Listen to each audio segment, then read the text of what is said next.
ಶ್ರೀ ಬಸವ ಟಿವಿಯ ಸಮಸ್ತ ವೀಕ್ಷಕರಿಗೆ ಶರಣಾರ್ಥಿಗಳು. ನೋಡಿದ್ರಲ್ಲ ವೀಕ್ಷಕರಿಗೆ, ಈ ಹಿಂದೆ ಆಯುರ್ವೇದ ಮತ್ತು ಆಧ್ಯಾತ್ಮದಲ್ಲಿ ಕೆಲವೊಂದು ವಿಚಾರಗಳನ್ನು ನಾವು ನೋಡಿದ್ವಿ.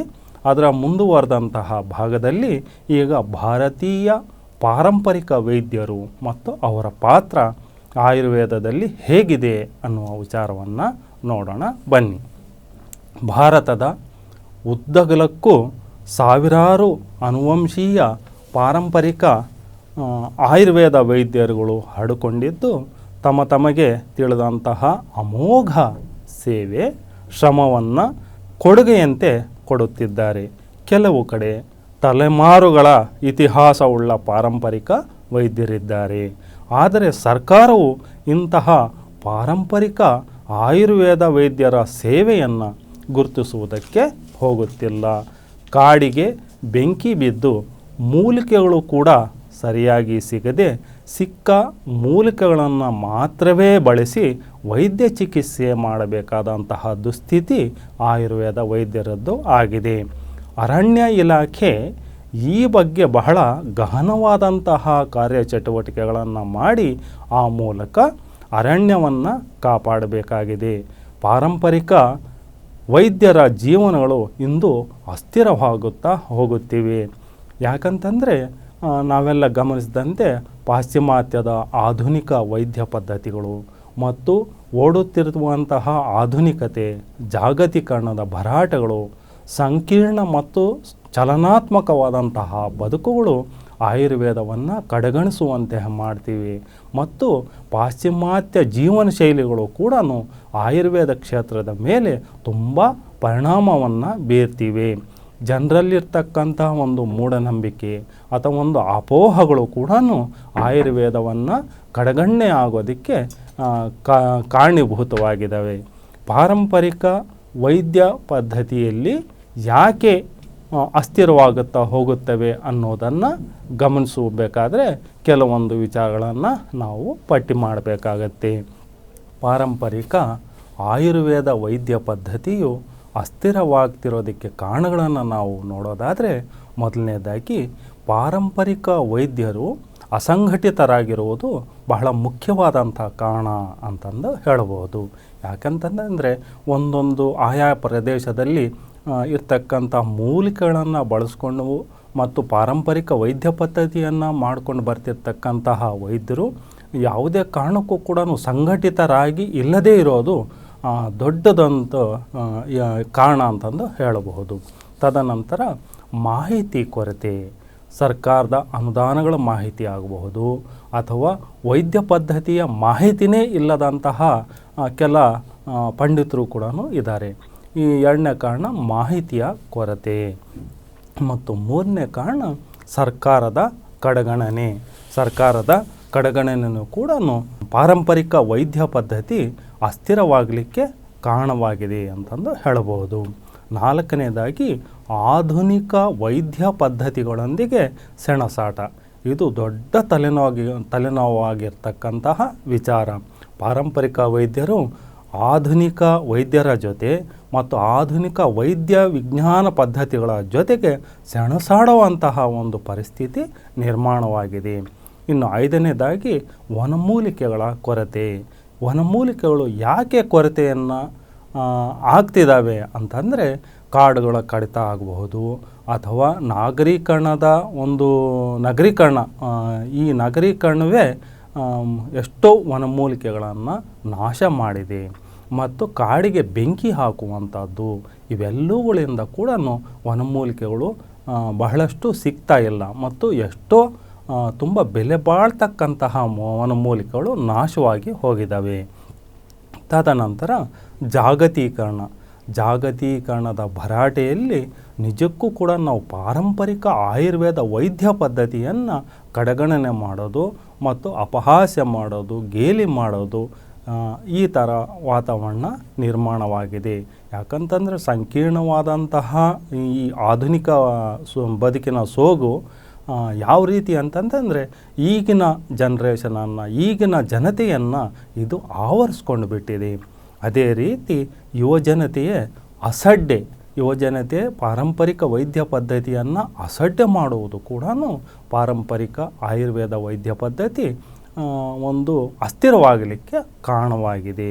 ತದನಂತರ ಪಾರಂಪರಿಕ ಆಯುರ್ವೇದ ವೈದ್ಯರು ವೈದ್ಯ ಪದ್ಧತಿಯನ್ನು ಮುಚ್ಚಿಟ್ಟುಕೊಳ್ಳುವುದು ಇದು ಬಹಳ ಗಹನವಾದಂತಹ ವಿಚಾರವಾಗಿದೆ. ಯಾಕಂತಂದರೆ ಬಹಳಷ್ಟು ಪಾರಂಪರಿಕ ವೈದ್ಯರು ತಾವಾಯಿತು, ತಮ್ಮ ಮಕ್ಕಳಾಯಿತು ಅಥವಾ ತಮ್ಮ ವಂಶದಲ್ಲಿ ಅಷ್ಟಕ್ಕೆ ಮಾತ್ರವೇ ವೈದ್ಯ ಪದ್ಧತಿಯನ್ನು ಮುಚ್ಚಿಟ್ಕೊಂಡು ಅದರ ಒಳಿತಾಗಬಹುದು ಕೆಡಕಾಗಬಹುದು ಬೇರೆಯವ್ರಿಗೆ ತಿಳಿದಿರ್ತಕ್ಕಂಥದ್ದನ್ನು ಮಾಡುವಂಥ ವಿಚಾರವನ್ನು ನೋಡ್ತೀವಿ. ಬೇರೆಯವ್ರಿಗೆ ತಿಳಿದರೆ ತಮಗೆಲ್ಲಿ ಒಂದು ಗ್ರಾಹಕರ ಕೊರತೆ ಆಗಬಹುದು ಅಥವಾ ವಿಚಾರಗಳು ಹೊರಗಡೆ ಹೋಗ್ತವೆ ಅನ್ನೋ ಒಂದು ಸಂಕುಚಿತ ಮನೋಭಾವನೆಯಿಂದ ವೈದ್ಯ ಪದ್ಧತಿ ಪಾರಂಪರಿಕ ಆಯುರ್ವೇದ ವೈದ್ಯ ಪದ್ಧತಿ ಅಸ್ಥಿರವಾಗಲಿಕ್ಕೆ ಇದೂ ಸಹ ಕಾರಣವಾಗಿದೆ ಅಂತಂದು ಹೇಳಬಹುದು. ತದನಂತರ ಅನುದಾನಗಳ ಕೊರತೆ, ಸರ್ಕಾರ ಕೊಡುವಂತಹ ಅನುದಾನಗಳು ಕೂಡ ಕಡಿಮೆ, ಹಾಗೆಯೇ ಅನುದಾನಗಳ ಮಾಹಿತಿ ಇಲ್ಲದೇ ಇರೋದು ಕೂಡ ಇದಕ್ಕೆ ಕಾರಣವಾಗಿದೆ. ಇನ್ನು ದುಬಾರಿಯಾಗಿರ್ತಕ್ಕಂತಹ ಕಚ್ಚಾ ಸರಕು, ಈಗ ಸ್ಥಳೀಯವಾಗಿ ಸಿಗ್ತಿರ್ತಕ್ಕಂತಹ ಒಂದು ಮೂಲಿಕೆಗಳು ಅಥವಾ ವನೌಷಧಿಗಳನ್ನು ಬಳಸ್ಕೊಂಡು ಮಾಡೋದು ಒಂದು ರೀತಿಯಾದರೆ, ಈಗ ಸ್ಥಳೀಯದಲ್ಲಿ ಕಚ್ಚಾ ಸರಕು ಅಥವಾ ಮೂಲಿಕೆಗಳ ನಾಶ ಅಥವಾ ವನಮೂಲಿಕೆಗಳ ನಾಶ ಆಗ್ತಿರೋದು ದೊಡ್ಡ ತಲೆನೋವಾಗಿದೆ. ಹೀಗಿದ್ದ ಪಕ್ಷದಲ್ಲಿ ಏನು ಮಾಡಬೇಕು ಅಂತಂದರೆ ಕಚ್ಚಾ ವಸ್ತುಗಳನ್ನು ಬೇರೆ ಕಡೆಯಿಂದ ತರಿಸಬೇಕು. ಹಾಗಾಗಿ ಸಾಗಾಟವಾಗಬಹುದು ಅಥವಾ ಅದನ್ನು ನಿಭಾಯಿಸ್ತಕ್ಕಂಥ ಅದರ ವೆಚ್ಚ ಇವೆಲ್ಲವೂ ಕೂಡ ಹೆಚ್ಚಾಗಿ ಮಾಡ್ತಕ್ಕಂಥ ಔಷಧಿ ಮೇಲೆ ಹೆಚ್ಚಿನ ಒಂದು ಬೆಲೆಯನ್ನು ನಿಗದಿ ಮಾಡುವಂಥದ್ದು ಆಗತ್ತೆ. ಈ ರೀತಿ ಹೆಚ್ಚಿನ ಬೆಲೆ ನಿಗದಿ ಮಾಡೋದ್ರಿಂದ ಇಲ್ಲಿಂದ ಗ್ರಾಹಕರು ಆಧುನಿಕ ವೈದ್ಯ ಪದ್ಧತಿ ಕಡೆಗೆ ಗಮನ ಕೊಡುವಂಥದ್ದು ಆಗುತ್ತೆ. ತದನಂತರ ಒಂಥರ ಮೆಡಿಕಲ್ ಮಾಫಿಯಾ ಕೂಡ ಆಯುರ್ವೇದ ವೈದ್ಯ ಪದ್ಧತಿಯ ಕಡೆಗಣನೆಗೆ ಕಾರಣವಾಗಿದೆ. ಯಾಕಂತಂದರೆ ಎಷ್ಟೋ ಕಾಯಿಲೆಗಳಿಗೆ ಪಾರಂಪರಿಕ ಆಯುರ್ವೇದ ವೈದ್ಯರ ಹತ್ರ ಬಹಳ ಪರಿಣಾಮಕಾರಿಯಾದಂತಹ ಮತ್ತು ಉನ್ನತವಾದಂತಹ ಮತ್ತು ಬಹಳ ಮೌಲ್ಯಯುತವಾದಂತಹ ಒಂದು ಚಿಕಿತ್ಸೆ ಇದೆ. ಆದರೆ ಇದನ್ನು ವ್ಯವಸ್ಥಿತವಾಗಿ ಮೆಡಿಕಲ್ ಮಾಫಿಯಾ ತುಳಿತ ಪಾರಂಪರಿಕ ವೈದ್ಯರು ಮುನ್ನೆಲೆಗೆ ಬರೆದೇ ಅವರನ್ನು ಹಿನ್ನೆಲೆಗೆ ತಳ್ಳುವಂತಹ ಪ್ರಕ್ರಿಯೆ ಇದೆ. ತದನಂತರ ರಾಜಕಾರಣ ಕೂಡ ಪಾರಂಪರಿಕ ವೈದ್ಯರನ್ನು ಹಿನ್ನೆಲೆಗೆ ತರುವಂತಹದ್ದು ಮಾಡ್ತಿದೆ. ಯಾಕಂತಂದರೆ ನಿಜವಾದಂತಹ ಒಂದು ಸವಲತ್ತುಗಳು ಯಾರು ಕೊಡಬೇಕು, ಯಾರ ಮೂಲಕವಾಗಿ ಬರಬೇಕಿತ್ತು ಅಂತಂದರೆ ರಾಜಕಾರಣಿಗಳಾಗಬಹುದು ಅಥವಾ ಸ್ಥಳೀಯ ನಾಯಕರಾಗಬಹುದು. ಅವರು ಇಂಥವರನ್ನು ಗುರುತಿಸಿ ಅವ್ರಿಗೆ ಬೇಕಾದಂತಹ ಸವಲತ್ತುಗಳನ್ನು ಸರ್ಕಾರದ ವತಿಯಿಂದ ಕೊಡಿಸ್ಕೊಡೋ ಜವಾಬ್ದಾರಿ ಅವರಲ್ಲಿ ಇರಬೇಕಿತ್ತು. ಆದರೆ ಯಾವ ರಾಜಕೀಯ ನಾಯಕರಾಗಲಿ ಸ್ಥಳೀಯ ನಾಯಕರಾಗಲಿ ಇದನ್ನು ಗಣನೆಗೆ ತೆಗೆದುಕೊಳ್ತಿಲ್ಲ. ಇದು ಕೂಡ ಪಾರಂಪರಿಕ ಆಯುರ್ವೇದ ವೈದ್ಯರ ಒಂದು ಅಸ್ಥಿರತೆಗೆ ಕಾರಣವಾಗಿದೆ. ಹಾಗೆಯೇ ಸಾಮಾಜಿಕ ಜಾಲತಾಣಗಳು ಇಡೀ ವಿಶ್ವವನ್ನು ಅತಿ ಸನಿಹವಾಗಿ ತಂದೊಡ್ಡಿವೆ ಮತ್ತು ದೂರವನ್ನು ಕಡಿಮೆ ಮಾಡಿ ಬಹಳ ಹತ್ತಿರಕ್ಕೆ ತಗೊಂಡು ಬಂದಿವೆ. ಸಾಮಾಜಿಕ ಜಾಲತಾಣಗಳು ಇವತ್ತು ಒಳ್ಳೆಯದನ್ನೂ ಮಾಡ್ತಿದ್ದಾವೆ, ಕೆಟ್ಟದನ್ನು ಮಾಡ್ತಿದ್ದಾವೆ.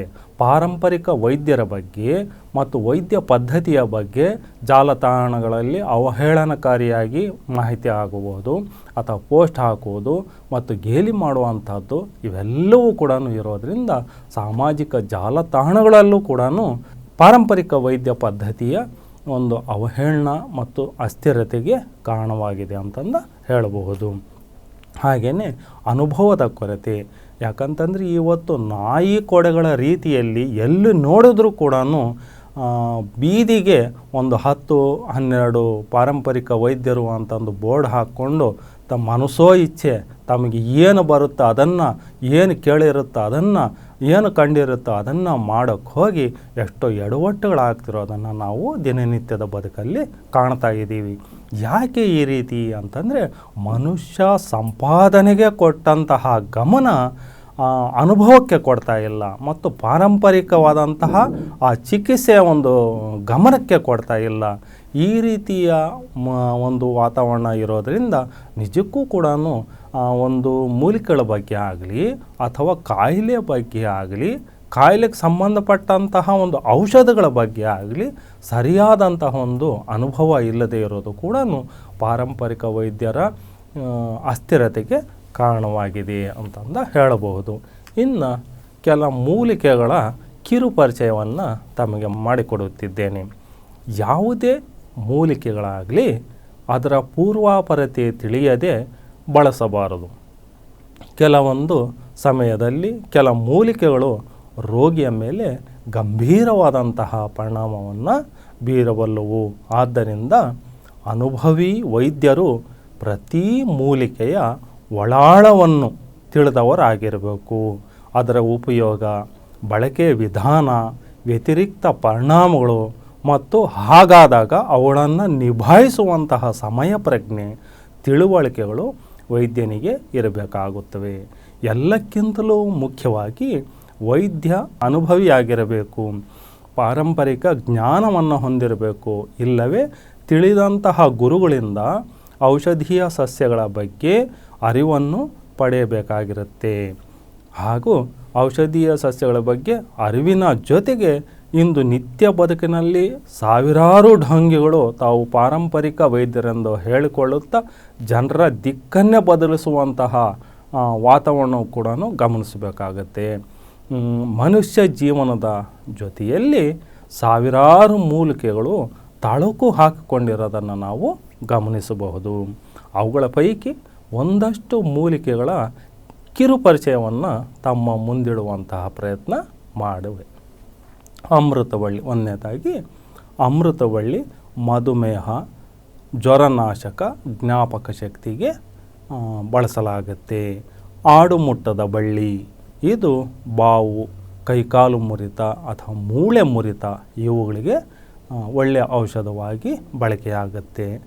ಅರಳಿ ಮರ, ಒಸಡು, ಹಲ್ಲು ಸಮಸ್ಯೆ, ರಕ್ತದೊತ್ತಡಗಳಿಗೆ ರಾಮಬಾಣವಾಗಿರ್ತಕ್ಕಂತಹ ಒಂದು ಮೂಲಿಕೆ ಅರಳಿ ಮರ. ಅಗಸೆ ಗಿಡ, ಅಸ್ತಮ, ಕ್ಯಾನ್ಸರ್ಗಳಿಗೆ ಬಹಳ ಪರಿಣಾಮಕಾರಿಯಾಗಿರ್ತಕ್ಕಂತಹ ಔಷಧವಾಗಿ ಅಗಸೆ ಗಿಡದ ಉತ್ಪನ್ನಗಳನ್ನು ಬಳಸಲಾಗುತ್ತೆ. ಇನ್ನು ಅಶೋಕ ಗಿಡ ರಕ್ತಸ್ರಾವವನ್ನು ಕಡಿಮೆ ಮಾಡುತ್ತೆ. ಈಶ್ವರಿ ಬಳ್ಳಿ ಸರ್ಪ ಕಡಿತ, ಕ್ರಿಮಿ ಕೀಟಗಳ ಕಡಿತವನ್ನು ವಾಸಿ ಮಾಡಬಲ್ಲಂಥದ್ದು. ಅದೇ ರೀತಿ ಏಲಕ್ಕಿ ಕ್ಷಯ, ಕಫ, ಜೀರ್ಣಕಾರಕಗಳಿಗೆ ಬಳಸಲಾಗುತ್ತೆ. ಒಂದೆಲಗ, ಇದು ಈ ಮೂಲಿಕೆ ಕೆರೆ ಕುಂಟೆಗಳ ಬಳಿ ಸಿಗುವಂಥದ್ದು ಮತ್ತು ಹೊಲಗದ್ದೆಗಳಲ್ಲೂ ಕೂಡ ಬದುಗಳಲ್ಲಿ ಸಿಗುವಂಥದ್ದು. ಇದು ನರಮಂಡಲದ ಸಮಸ್ಯೆಗಳಿಗೆ ಸಂಬಂಧಪಟ್ಟಿರ್ತಕ್ಕಂಥ ಒಂದು ಮೂಲಿಕೆಯಾಗಿದೆ. ಕಿರುನೆಲ್ಲಿಯನ್ನು ಸಾಮಾನ್ಯವಾಗಿ ಕಾಮಾಲೆ ನಿಯಂತ್ರಿಸುವಲ್ಲಿ ಮತ್ತು ಕಾಮಾಲೆಗೆ ಸಂಬಂಧಪಟ್ಟಿರ್ತಕ್ಕಂತಹ ಯಾವುದೇ ಲಿವರ್ ಡ್ಯಾಮೇಜುಗಳಿಗೆ ಸಂಬಂಧಪಟ್ಟಿರುವಂಥ ಕಾಯಿಲೆಗಳಿಗೆ ಇದನ್ನು ಬಳಸಲಾಗುತ್ತೆ. ಕಕ್ಕೆ ಗಿಡ ಸಿಫಿಲಿಸ್, ಪುರುಷ ಜನನಾಂಗದ ಸೋಂಕುಗಳು ಮತ್ತು ಸ್ತ್ರೀ ಜನಾಂಗದ ಸೋಂಕುಗಳಿಗೆ ಇದನ್ನು ಕಕ್ಕೆ ಗಿಡದ ಅಂಟಾಗಲಿ, ಅದರ ರಾಳ ಆಗಲಿ ಅಥವಾ ಕಾಯಿ ಆಗಲಿ ಇವುಗಳನ್ನು ತೊಗಟಾಗಲಿ ಭಸ್ಮ ಮಾಡಿ ಬಳಸೋದನ್ನು ನಾವು ಕಾಣಬಹುದು. ಅದೇ ರೀತಿ ಕಾಡು ಅರಿಶಿಣ ಕಫ ಮತ್ತು ಕೆಮ್ಮುಗಳಿಗೆ ಬಹಳ ಪರಿಣಾಮಕಾರಿಯಾದಂತಹ ಔಷಧವಾಗಿ ಬಳಸಲಾಗುತ್ತೆ. ಕಣ್ಣು ಬೀಜ, ಇದು ಸೋರಿಯಾಸಿಸ್ಗೆ ಈಗಿನ ಒಂದು ವಾತಾವರಣದಲ್ಲಿ ಎಲ್ಲೆಡೆನೂ ಕೂಡ ಸೋರಿಯಾಸಿಸ್ ಅನ್ನೋದು ಸಾರ್ವತ್ರಿಕವಾಗಿ ಆಗಿ ಹೋಗಿರ್ತಕ್ಕಂಥ ಒಂದು ಚರ್ಮ ಕಾಯಿಲೆ. ಇದನ್ನು ಕಣ್ಬೀಜ ಇದರಲ್ಲಿ ಕಡಿಮೆ ಮಾಡುವುದನ್ನು ನಾವು ಕಾಣಬಹುದು. ಮತ್ತು ಕಾಕೆ ಪುಟ್ಲೆ, ಬದುಗಳಲ್ಲಿ, ಹೊಲ ಗದ್ದೆಗಳಲ್ಲಿ ಎಲ್ಲಿ ಬೇಕಾದರೂ ಕಾಣಸಿಗುವಂತಹ ಕಾಕೆ ಪುಟ್ಲೆ ವಿಷ ನಿವಾರಕವಾಗಿ ಪರಿಣಾಮಕಾರಿಯಾದಂತಹ ಒಂದು ಔಷಧೀಯ ಸಸ್ಯವಾಗಿದೆ. ಹಾಗೂ ಸೊಪ್ಪಾಗಿಯೂ ಕೂಡ ಇದನ್ನು ಬಳಸಲಾಗುತ್ತೆ. ಇನ್ನು ಗಜ್ಜುಗ ಗಂಟಲ ಬಾವನ್ನು ಕಡಿಮೆ ಮಾಡುತ್ತೆ. ಮಂಗನ ಬಾವು ಕೂಡ ಗಜ್ಜುಗದಿಂದ ಕಡಿಮೆ ಆಗುತ್ತೆ. ಇನ್ನು ಗೋಕ್ಷುರ ಮೂಲಿಕೆಯು ನರದೌರ್ಬಲ್ಯಕ್ಕೆ ರಾಮಬಾಣವಾಗಿದೆ. ಪುರುಷ ನರದೌರ್ಬಲ್ಯ ಆಗಬಹುದು ಅಥವಾ ನರಮಂಡಲ ವ್ಯವಸ್ಥೆಗೆ ಸಂಬಂಧಪಟ್ಟಿರ್ತಕ್ಕಂತಹ ವಿಚಾರಗಳಾಗಬಹುದು. ಈ ಗೋಕ್ಷುರ ಮೂಲಿಕೆ ಒಳ್ಳೆಯ ಪರಿಣಾಮಕಾರಿ ಔಷಧವಾಗಿ ನಮ್ಮ ಮುಂದೆ ಬರುತ್ತೆ. ಅದೇ ರೀತಿ ಗಿರಿಕನ್ನಿಕೆಯು ಕ್ಯಾನ್ಸರ್ ಕಾಯಿಲೆಗೆ ಒಳ್ಳೆಯ ಪರಿಣಾಮಕಾರಿ ಮದ್ದಾಗಿದ್ದು ಇದನ್ನು ಒಂದು ಪ್ಲಾಂಟೇಶನ್ ರೀತಿಯಲ್ಲಿ ಹಳ್ಳಿಗಾಡಿನ ಕಡೆ ಮತ್ತು ಬೇರೆ ಕಡೆಯೂ ಕೂಡ ಔಷಧೀಯ ಸಸ್ಯವಾಗಿ ಬೆಳೆಯೋದನ್ನು ಕಾಣಬಹುದು.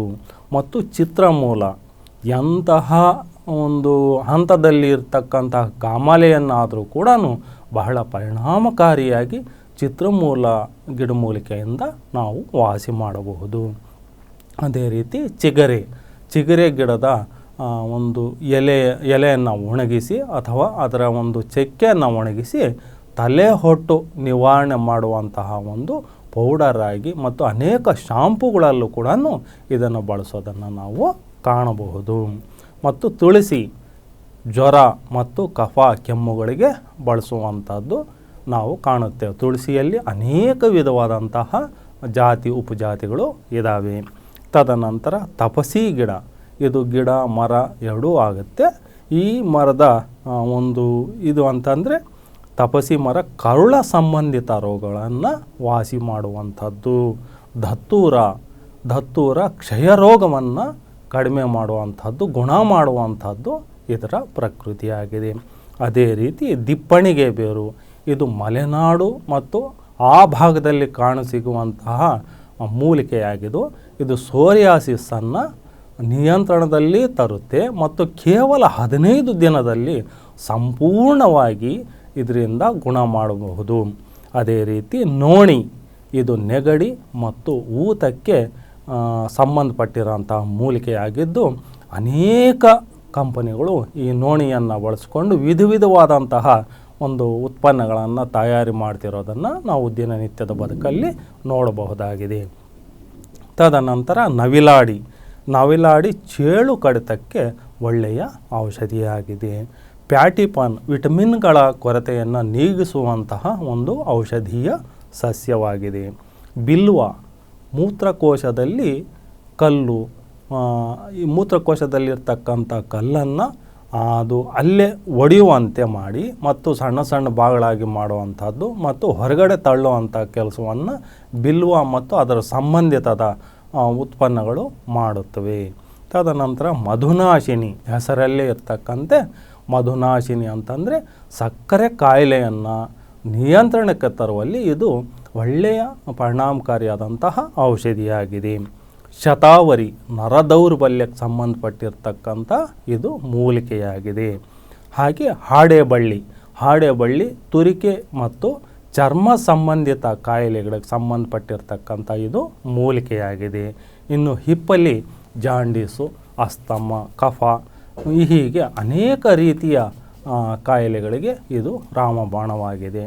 ಇನ್ನು ಕೆಲ ಔಷಧೀಯ ಸಸ್ಯಗಳ ಪೂರ್ಣ ಮಾಹಿತಿ ಸಚಿತ್ರ ಸಹಿತ ತಮ್ಮ ಮುಂದಿರ್ತಕ್ಕಂಥ ಪ್ರಯತ್ನವನ್ನು ಈಗ ಮಾಡ್ತಿದ್ದೀನಿ. ಕೊನೆ ಘಟ್ಟದಲ್ಲಿ ತಮಗೆ ಎಲ್ಲ ಮೂಲಿಕೆಗಳ ಸಚಿತ್ರವಾದಂತಹ ಹಸಿ ಮೂಲಿಕೆಗಳನ್ನು ನಾನು ತೋರಿಸುವಂಥ ಪ್ರಯತ್ನವನ್ನು ಮಾಡ್ತೀನಿ. ಈಗ ಮೊದಲನೇದಾಗಿ ಅಮೃತ ಬಳ್ಳಿ ಅನ್ನುವ ಒಂದು ಬಳ್ಳಿಯನ್ನು ತೆಗೆದುಕೊಳ್ಳೋಣ.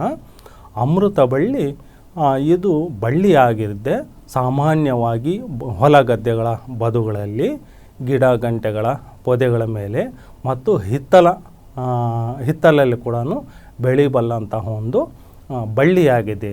ಈ ಬಳ್ಳಿಯನ್ನು ಎಷ್ಟು ಭಾಗ ಮಾಡಿ ಬಿಸಾಕಿದ್ರೂ ಕೂಡ ಅಲ್ಲೇ ಇದು ಚಿಗುರುವಂಥದ್ದನ್ನು ಕಾಣುತ್ತೆ.